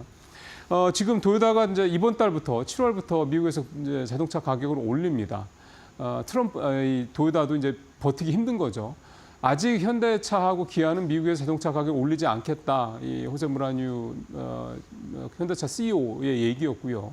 근데 이거의 전제는 뭐였냐면 조정이 좀 될 거야라는 거였습니다. 예를 들어서 25% 관세를 부과하는 거를 영국 정도 수준의 10에서 한 15% 정도까지 떨어뜨려 준다면 절반 이하로만 떨어뜨려 준다면 우리 한번 해볼만 할 것 같다라는 거였죠. 왜냐하면 이제 현대차와 기아가 영업이익률이 좀 두 자릿수 전후, 기아는 두 자릿수가 넘고 이러기 때문에 도요타에 비해서 훨씬 높습니다. 이러니까 버틸 수 있다라는 거죠. 가격을 좀 덜 올리고 왜냐하면 이익률을 좀 줄이면 되는 거니까 대신 도요타는 가격 올리는데 현대차랑 기아는 안 내린다 그러면 가격을 올리지 않는다 그러면 이제 시장 점유율이 더 올라가겠죠. 실제로 상반기에 현대차와 기아의 이 시장 점유율이 역대 최대치까지 올라왔습니다. 11.6% 그래서 거의 뭐 역대 최대치로 올라간 상황인 걸 보니까 이제 결국 가격에 대한 부분이 있는 거죠.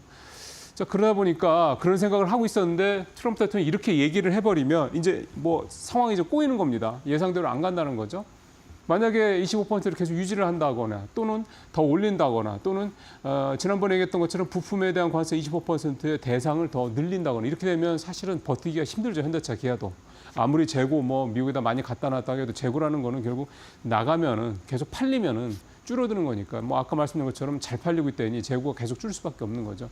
그래서 현대차도 뭐 지금 정확하게 언제가 될지 얘기는 나오는 건 아닙니다만 또 현대차와 기아의 공식 입장에 나온 것도 아니긴 합니다만 버틸 수가 없을 것이다. 그리고 결국은 차값을 올릴 것이다. 이제 이렇게 얘기가 좀 되는 거죠. 그러니까 지금 제일 중요한 거는 결국 협상력입니다. 일단 여한구 통상교섭본부장 이제 들어와서 한 얘기는 유예를 연장할 가능성이 높다는데 이거는 사실 그러니까 상호관세 얘기가 되는 거고요.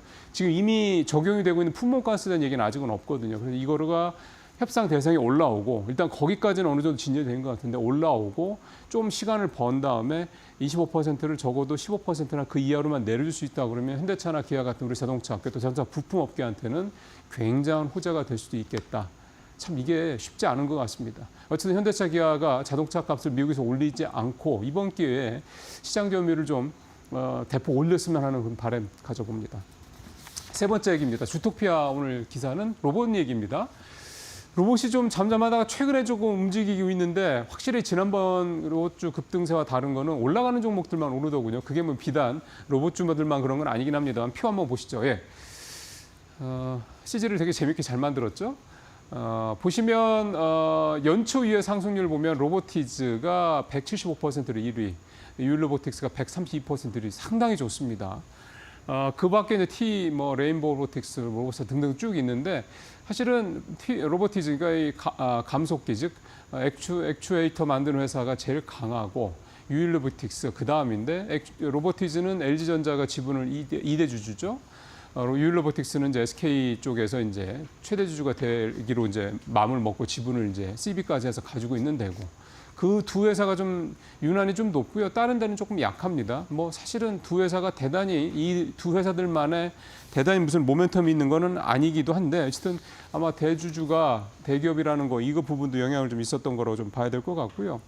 자, 그렇다면 이제 로봇주가 좀 올라가지 않겠느냐라는 얘기들이 좀 그래서 좀 나오고 있는 게 주토피아 이제 메인 주제가 되겠고 그렇다면 이제 어디가 오를 것이냐라는 건데 결국은 수치로 근거를 삼을 수 있는 회사가 되지 않겠느냐 당연한 얘기죠. 그래서 얘기 나온 회사가 이제 SBB테크하고 로보스타인데 SBB테크도 역시 감속기 만드는 회사입니다. 정밀 하모닉 감속기 요거를 국산화한 나라고 뭐 삼성전자, 하이닉스, 뭐 하나 에어로스페이스 등 고객사가 되게 다양합니다.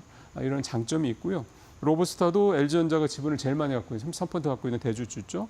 여기는 산업용 다관절 직교 로봇을 만드는 회사다.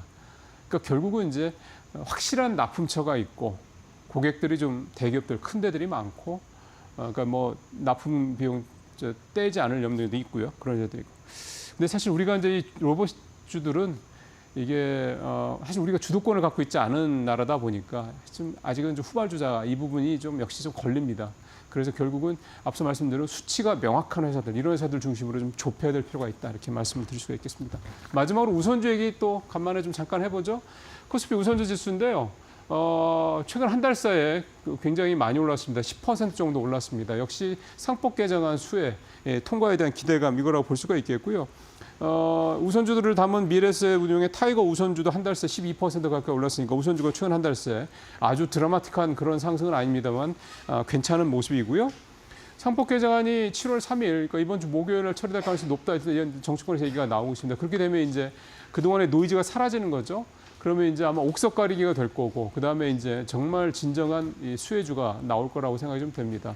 아마 그동안에 여러 가지 나왔던 내용들 한번 잘 이렇게 좀 조합을 좀 해보시고 좀 정리를 해보시다 보면 이 정도면 상법 개정안 통과에 따른 수혜가 예상이 될 수 있겠다 하는 종목들이 좀 가려질 것 같습니다. 이미 어느 정도 내용들이 좀 많이 나왔으니까요. 그렇게 해서 조금 준비를 좀 하셔서 준비를 하고 계시다가 상법 개정안 통과된다고 그러면 뭐 일부는 세론이 나올 수 있는데 확실히 좋은 종목들은 뭐 요즘에 보면 아시겠지만 세론이 나올 법한데 안 나오는 종목들이 있거든요. 그런 걸 좀 참고하시면 도움이 좀 되실 것 같습니다. 네, 오늘 뉴스 브리핑 마치겠습니다.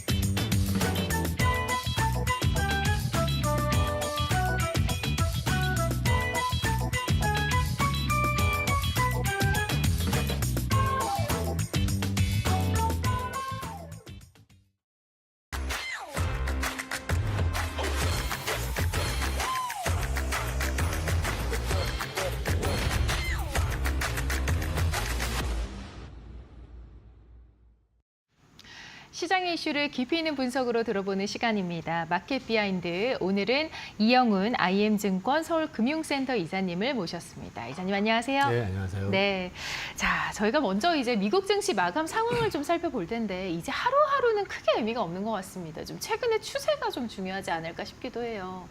어떻게 보고 계세요? 시장을 지켜보면은 네. 꾸역꾸역 올라간다는 느낌.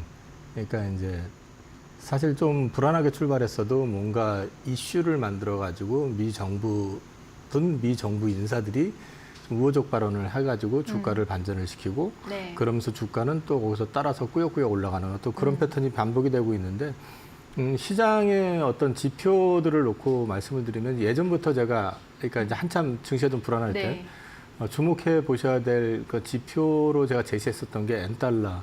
엔달러가 만약에 135원대까지 강하게 그 떨어진다든지 아니면은 미 국채 10년물이 4.7을 넘어서는 어떤 그림이 나온다든지 뭐 이런 것들 거기에 테슬라라든지 엔비디아 주가가 뭐 만약에 급락을 해가지고 테슬라가 200불이 깨진다든지 뭐 이런 상황이 나왔을 경우에는 시장 되게 조심해야 된다라고 했는데 모든 상황 자체가 지금 네. 뭐 논할 가치가 없는 네. 지금 수준이잖아요. 네. 여기에 더해가지고 지니어스가 통과되고 이제 스테이블 코인에 대한 이슈들 본격화되기 시작하면서 결국 그거는 이제 미국채에 대한 어떤 매수처를 갖다가 추가적으로 제공하게 되고 SLR 또 규제 완화하면서 역시 마찬가지로 국채의 어떤 가격이라든지 이런 것들을 좀 안정화시키는 어떤 그림들 전체적인 그림을 놓고 말씀드리면 미국은 어쨌든 지금 유동성 장세의 흐름을 보여주고 있는 거라고 볼 수 있고요. 여기에 더해가지고 트럼프 대통령에 대한 호불호를 떠나가지고 네. 그 양반이 추구했던 상황에서 보면 관세와 관련해가지고는 기본관세 10%에 대해서는 지금 아무도 얘기를 안 하죠. 거기에 부과해가지고 뭐 이제 각 국가별 또는 품목별 관세에 대한 것만 가지고 서로 조정하려지 기본관세 야 그게 말이 돼라고 시비 거는 네. 사람 아무도 없잖아요. 네. 그것만 가지고도 사실은 미국은 지금 관세 수입이 엄청 커진 거잖아요. 거기에 또 감세 법안 지금 일단 상원에서도 조정이 거의 뭐 돼가지고 통과되는 분위기 나오고 네. 또 여기에 더해가지고 자기는 아니라고 계속 고집을 피웠지만 네. 결국 가서 약달러 네. 현상 나오는 상황 이런 것들 놓고 봤을 때는 미국은 큰 그림에서 봤을 때는 유동성 장세 진행되고 있는 거다. 그런 맥락에서 같이 보시면은 시장을 좀 이해하시는 데 도움이 될 것 같습니다. 일단 상승되고 있는 배경에 관세 유예 연장 가능성 또는 이제 무역 협상 낙관론 이런 얘기가 좀 나오고 있긴 하거든요. 계속해서 이런 영향을 받을지 궁금해집니다. 이제 그 사람들 입으로 말하는 거를 액면대로 믿을 수는 없지만 네. 분명한 거는 미국이 지금 관세를 강행을 해가지고 네. 또 한 번 시장에 충격을 이제 준다고 했을 경우에 그 충격이 그 대외 미국 외국가들이 받는 충격하고 미국이 받는 충격을 이제 비교해 봤을 때 어디가 더 크냐는 지난번에 확인이 된 것 같아요. 네. 그러니까 미국이 더 심하게 받는다라는 거. 그리고 미국은 어쨌든 지금 트럼프 하는 행보 자체가 조금 독특하긴 하지만 네. 이해관계가 많은 그 사람들, 집단들이 그 강하게 반발을 할 수 있는 그 민주주의 국가잖아요. 자본주의 국가기도 하고. 그렇기 때문에 트럼프의 행보가 마냥 일방적으로는 못 갈 거라는 거. 그런 것들이 사실은 관세와 관련된 부분이라든지 이런 것들이 다시 재개될 수 있다는 불안감이 있음에도 불구하고 시장에는 어느 정도 학습된 경험을 가지고 좀 낙관하는 부분이 있는 것 같아요. 학습된 경험을 통해서 자 그런가 하면은 이제 오늘 아침 EU가 이제 미국과 관세 협상을 타결했다라는 소식이 들리는데 관세 불확실성 여전히 이제 다른 국가들과는 좀 남아 있는 상태고. 자, 국내에서는 봤을 때 추경안과도 상법 개정안 등이 좀 촉각을 곤두세우고 있는 상황인데 이 부분은 좀 우리 이번 주 내에 좀 처리가 될지도 궁금하긴 하거든요. 당초 민주당 안으로는 7월 4일 날 네. 상법 개정 관련해가지고 통과시키겠다라고 의지를 밝힌 바가 있는데 네. 어저께 오후에 갑자기 국민의힘 쪽에서 상법 개정 찬성 입장으로 돌아섰더라고요. 근데 네. 좀 내용엔 좀 노이즈가 있을 것 같아요. 그러니까 세부적인 내용에 대해서 어떻게 할 것인지 예를 들어 가지고 집중 투표제라든지 이런 것들은 좀 국민의힘에서는 반대하는 것 같고 네. 뭐 이런 것들은 있지만은 어쨌든 통과 의지가 워낙에 강하고 지금은 제가 이데일리에서도 몇 번 말씀을 드렸지만은 이런 법 개정이나 제도 개선을 통해 가지고 기업의 가치를 제대로 평가를 받게 해야만이 외국인 투자자들이 투자 자금이 늘어나게 되고 국내 자금이 들어오게 될 것이고 그다음에 그걸 활용을 해가지고 자산의 어떤 가치가 업이 되면서 그걸 이용을 해가지고 우리가 그동안에 사실 미래 먹거리에 대해서 이전 정부, 이 전전 정부들 모두가 준비를 못했던 부분들을 해나가야 되는 시점이기 때문에 네. 그런 것들을 활용한다고 봤을 때는 상법 개정은 어찌됐든 간에 가야 될 길이라고 저는 보고 있거든요. 그래서 뭐 이게 이번 주에 되느냐 안 되느냐가 중요한 게 아니라 네. 큰 그림에서 무조건 가야 된다. 그렇게 말씀을 드려야 될 것 같고 네. 추경 관련해가지고는 지금 좀 정치권에서 말들이 많더라고요. 뭐 보이콧을 했네, 뭐 이런 기사도 좀 본 것 같고 한데 이건 개인 정치적인 호불호를 떠나가지고 개인적인 생각은 만약에 뭐 보이콧을 하시든 뭘 하시든 간에 하시는 분들한테 좀 말씀드리고 싶은 거는 제가 좀 돌아다녀 보니까 종각에서 종로 3가 그 대거리 그 거리를 한번 가보시면서 상가 공시를 한번 보시라는 말씀드리고 싶고 그다음에 또 홍대 입구 쪽에 가보셔가지고 그쪽도 한번 지켜보시라는. 저 깜짝 놀랐던 게 홍대 입구가 공실이 생긴다라는 거는 네. 지금 그만큼 내수가 죽었다는 얘기고 내수가 굉장히 힘들다는 얘기거든요. 맞아요. 그래서 이런 부분들을 감안을 해서 보셨을 때는 정치적인 이해관계를 떠나가지고 지금 내수에 대한 부분은 좀 진정성 있게 고민을 해보셔야지 그게 정치의 어떤 모습이 아닐까 싶어요. 네, 내수 경기 부양에 대한 얘기를 좀 해주셨습니다. 자, 6월 달 한 달간의 이 코스피가 계속해서 숨가쁘게 올라가고 있습니다. 코스피 3,000선을 회복한 가운데 이제 3,010선 계속 유지할 수 있을지가 또 주목이 되고 있는 상황입니다. 7월에 추가 랠리 가능할까요? 저는 지수상으로 뭐 여기서 다시 2,600에서 3,000 올 때 것처럼 막 강하게 드라이브를 건다 이런 개념보다는 조금 네. 지수상으로는 쉬어갈 가능성이 있지만 계속 말씀드리는 게 자꾸 요즘 뭐 목표치가 3,500이냐 600이냐 뭐 4,000이냐 5,000이냐 얘기들을 하시는데 그거보다 주목해 보셔야 될 점은 하단에 대한 지지선이 계속 위로 올라온다는 거거든요. 이거는 계속 위로 올라온다는 거는 시장하고 지금 약속이 되어 있는 상법 개정이라든지 또 제도의 개선을 전제로 외국인 투자자들이 들어오고 있는 거고 그걸 보고 지금 국내 자금들이 증시로 들어오고 있다는 얘기거든요. 그래서 네네. 이 부분의 어떤 신뢰만 지켜지고 이행이 된다라고 하면은 저는 지수 하단은 계속 올라올 것이다. 아마 어느 시점 가면 지수 3,000이 바닥일 것이다라는 얘기가 나올 수 있을 거다. 그래서 지금은 주식을 정리해가지고 도망가야 되는 또는 피해야 되는 그런 시점이 아니라 네. 주식이 빠지면은 뭘 살까를 좀 고민해야 되는 시점이다라는 쪽으로만 말씀을 드리겠습니다. 추가 조정이 들어올 때는 매수를 하는 방향으로 제시를 해주셨습니다. 자, 2분기 이제 실적 시즌을 앞두고 있는 상황인데 미국의 이 상호 관세 부과에 대한 유예가 있으면서 기업 실적도 좀 우호적인 환경이 좀 조성된 것 같긴 합니다. 증시 전반에 좀 밸류에이션이 높아졌는데 그만큼 업종과 또 종목별로 주가의 실적이 굉장히 민감하게 반응할 것으로 보이는데 어떻게 판단하고 계실까요?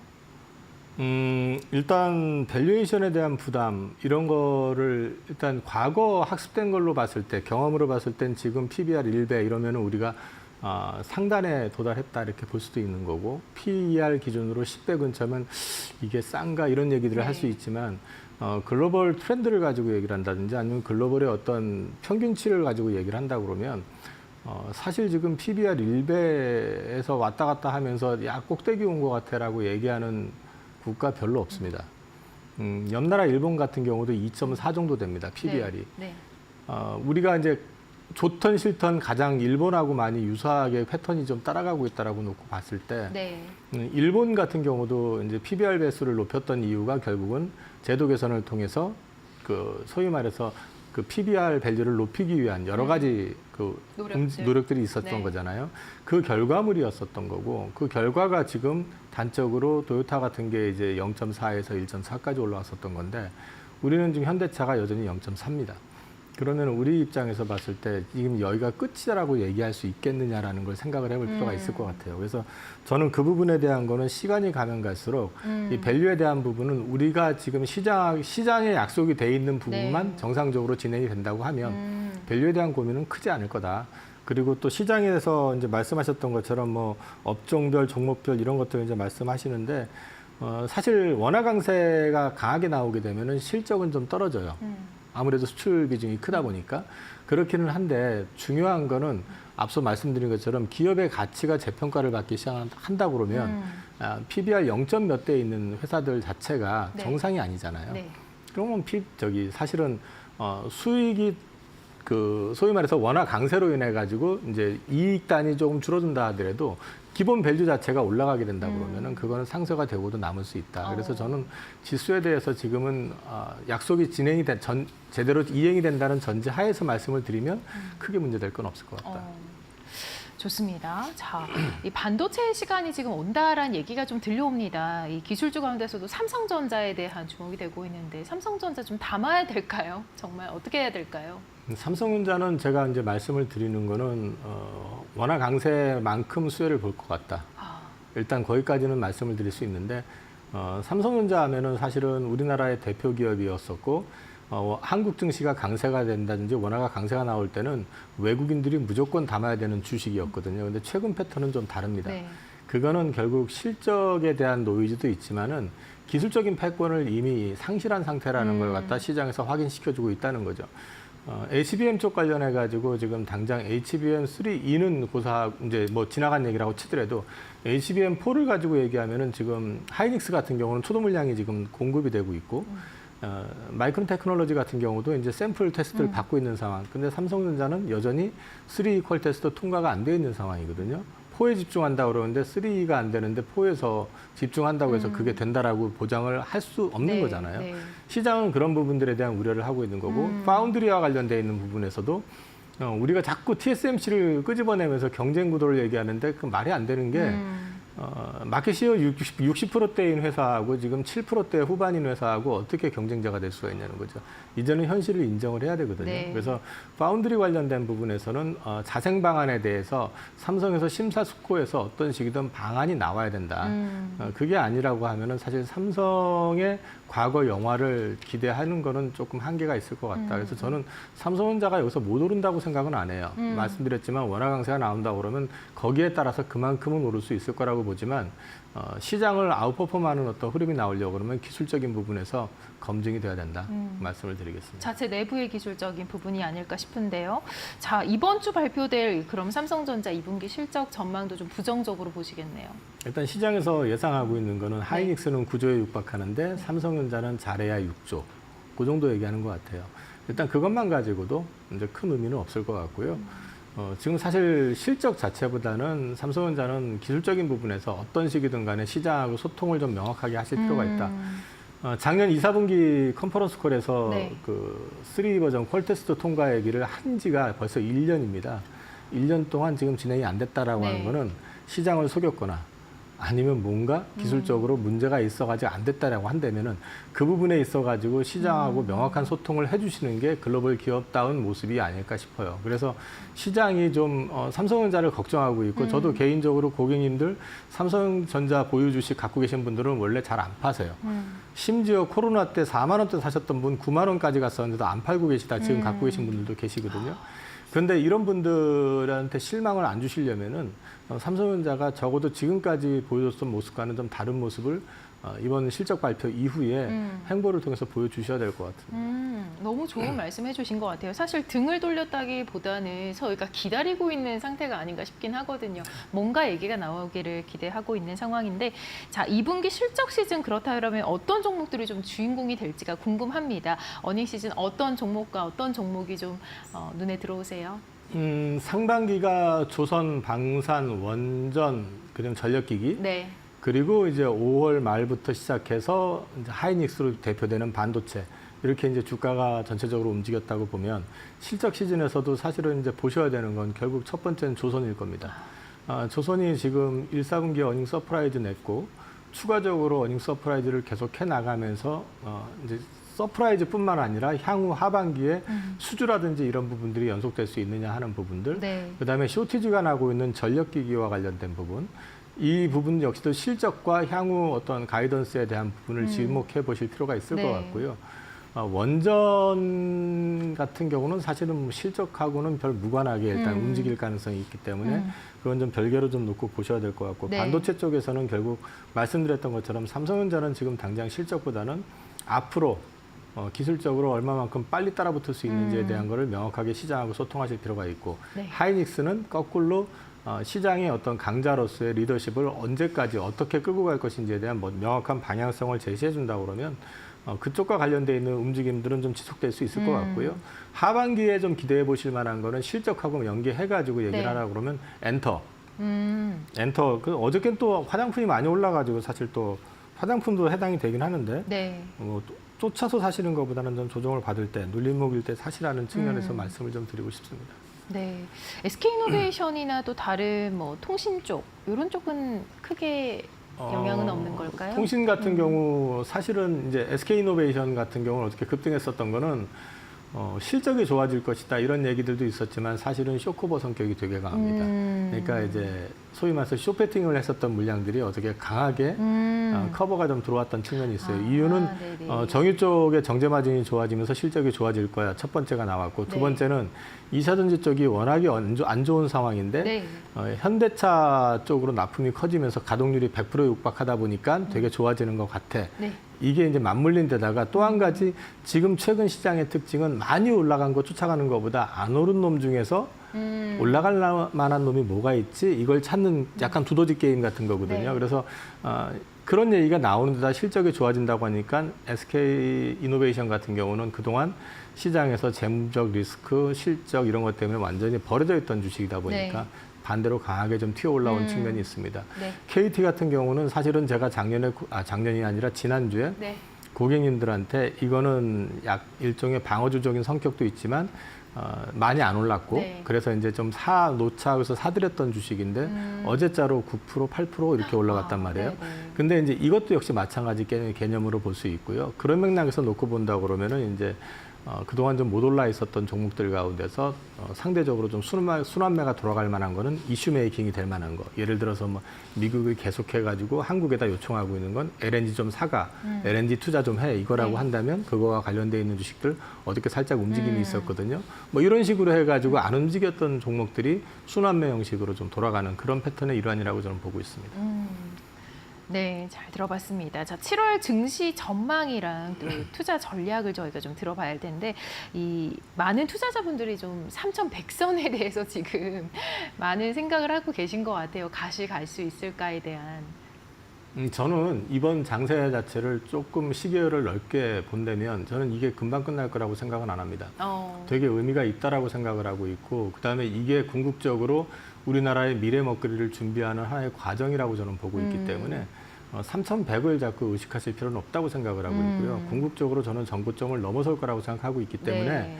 3,100에 대한 어떤 두려움보다는 빠졌을 때 거꾸로 야 이제 끝났나 보다 하고 두려움 갖고 다 팔아버리시는 것보다 오히려 저는 저점의 매수 기회를 계속 찾아보시라는 말씀을 드리고 있습니다. 매수 기회요. 그렇다면은 좀 눌림목이 있는 종목들 위주로 매수 기회를 찾으라는 말씀이실까요? 성장이 살아있고 실적이 살아있고 이런 쪽에 수급까지 붙어있는 종목이라고 그러면 기회가 되겠죠. 네.